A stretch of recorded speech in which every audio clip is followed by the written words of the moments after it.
अवधूत चिंतन श्री गुरुदेव दत्त श्री स्वामी समर्थ महाराज की जय. श्री स्वामी समर्थ सर्व ताई आणि दादा तुमचं सर्वांचं स्वामी समर्थ माझ्या या चॅनलमध्ये स्वागत आहे.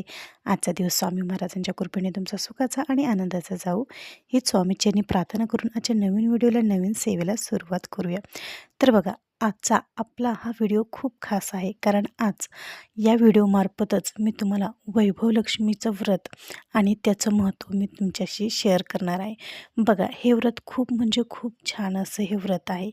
ह्या व्रताची तुम्ही श्रद्धायुक्त अंतकरणाने किंवा एक विश्वास ठेवून जर तुम्ही ही पूजा हे व्रत जर केलं तर बघा, तुमची जी काही मनोकामना आहे ती मनोकामना तर पूर्ण होणारच.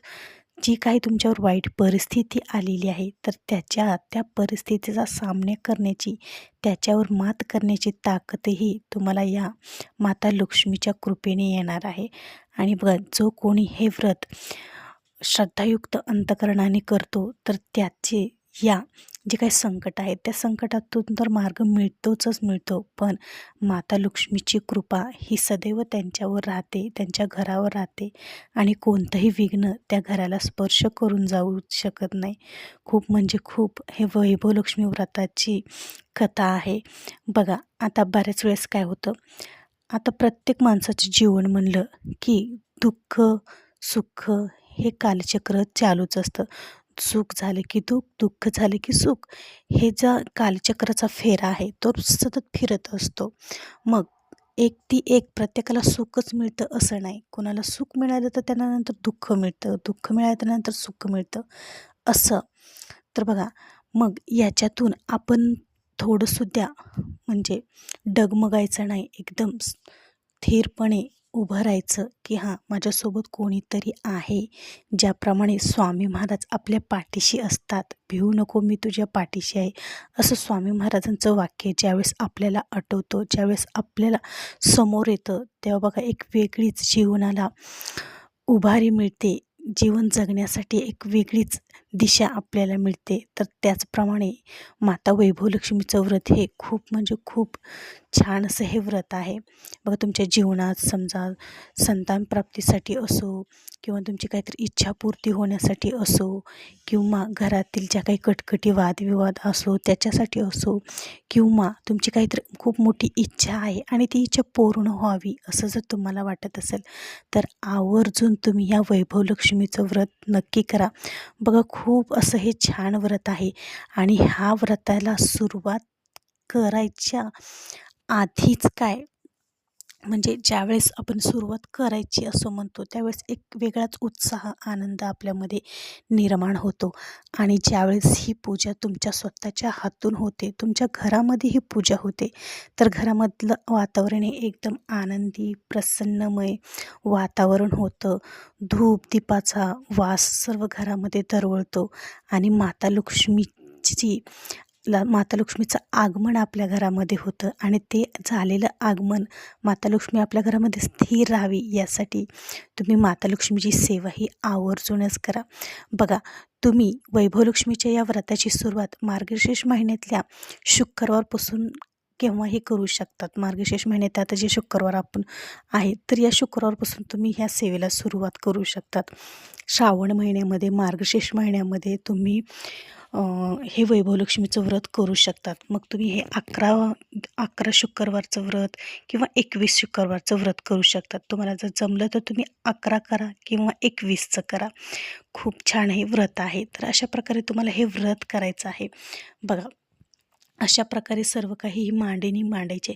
बघा, या मांडणीला खूप वेळ लागणार नाही, एकदम झटकीपट सर्व काही एकदा सामायिक आपण सर्व काही गोळा करून घेतलं की एकदम 10-15 मिनटात होणारी ही पूजा मांडणी एकदम साधी आणि सोपी आहे. आणि कथा ही एकदम छान अशी कथा, पटकन तुम्हाला म्हणजे जास्त वेळ तुम्हाला ह्या सेवेला लागणार नाही आणि तुम्हाला या सेवेचं खूप पटीनं तुम्हाला फळही मिळेल अशी ही सेवा आहे. बघा, तुम्ही पहिल्या शुक्रवारी हे लक्ष्मी व्रत म्हणजे वैभव लक्ष्मी व्रत सुरुवात केली, पूजा मांडणी झाली, तर बघा, तुम्हाला त्वरित फळ या सेवेने मिळू शकतं. पण ही सेवा करताना या म्हणजे हे व्रत करताना तुम्हाला हे व्रत सर्व काही जी पोथीमध्ये सर्व काही माहिती दिलेली आहे त्या माहितीनुसारच तुम्हाला ही सर्व काही व्रताची पूजेची मांडणी करायची आहे. छान अशा पद्धतीने ज्या प्रकारे म्हणजे ह्या पोथीमध्ये सर्व काही डिटेल माहिती तुम्हाला आहे. तुमच्याकडे हे व्रत करण्यासाठी वैभवलक्ष्मी व्रताची पोथी असणं गरजेचंच आहे. आणि ही जर पोथी तुमच्याकडं असेल तर त्याच्यामध्ये सर्व माहिती एकदम व्यवस्थित आहे आणि विधीपूर्वक त्या माहितीनुसार जर तुम्ही हे व्रत केलं तर तुम्हाला ह्या व्रताचं फळ हे मिळणार म्हणजे मिळणारच. आणि समजा थोडीफार चूक झाली तर तुम्हाला या व्रताचं फळ लवकर मिळू शकत नाही असं. पण बघा, तुम्ही जर विश्वास ठेवून श्रद्धा ठेवून जर ही सेवा केली तर नक्कीच लक्ष्मी माताची कृपा ही तुमच्यावर होईल आणि लक्ष्मी माता ही तुमच्या ज्या काही इच्छा आहेत, ज्या काही अडचणी आहेत, सर्व काही दूर करून तुमची इच्छा लवकर पूर्ण करण्यास मदत करते.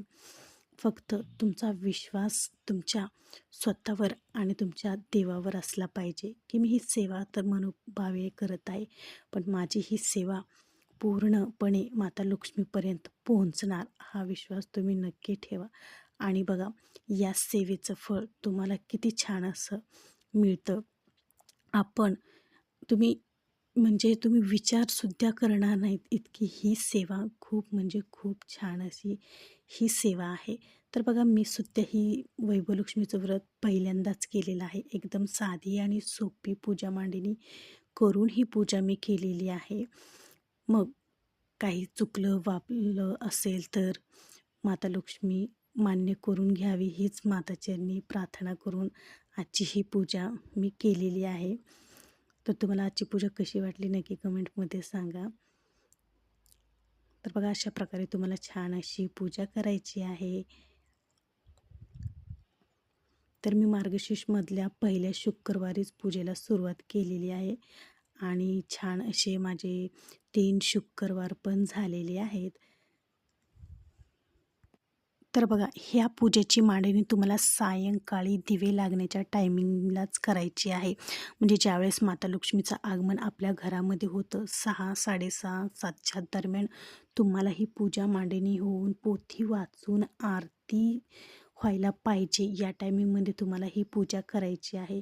घरामध्ये सायंकाळच्या वेळेला दिवे लागण्याच्या टायमिंगला घरामध्ये धूप दीपाचा वास दरवळला पाहिजे आणि माता लक्ष्मी ही आपल्या घरामध्ये सुखाने समाधानी सुख समाधान आनंद समृद्धी पैसा सर्व काही माता लक्ष्मीच्या कृपेने आपल्या घरात यावा आणि टिकून राहावा हीच माता लक्ष्मीच्या चरणी प्रार्थना करून तुम्हाला हे व्रताची सर्व कहाणी वाचून जो काही गोडाधोडाचा नैवेद्य बनवलेला आहे, मग तुम्ही गव्हाची खीर बनवा, तांदळाची खीर बनवा, रव्याची खीर बनवा किंवा मखाण्याची खीर बनवा, जी काही तुम्हाला खीर अवेलेबल आहे ती खीर तुम्ही प्रसाद स्वरूपात बनवू शकता.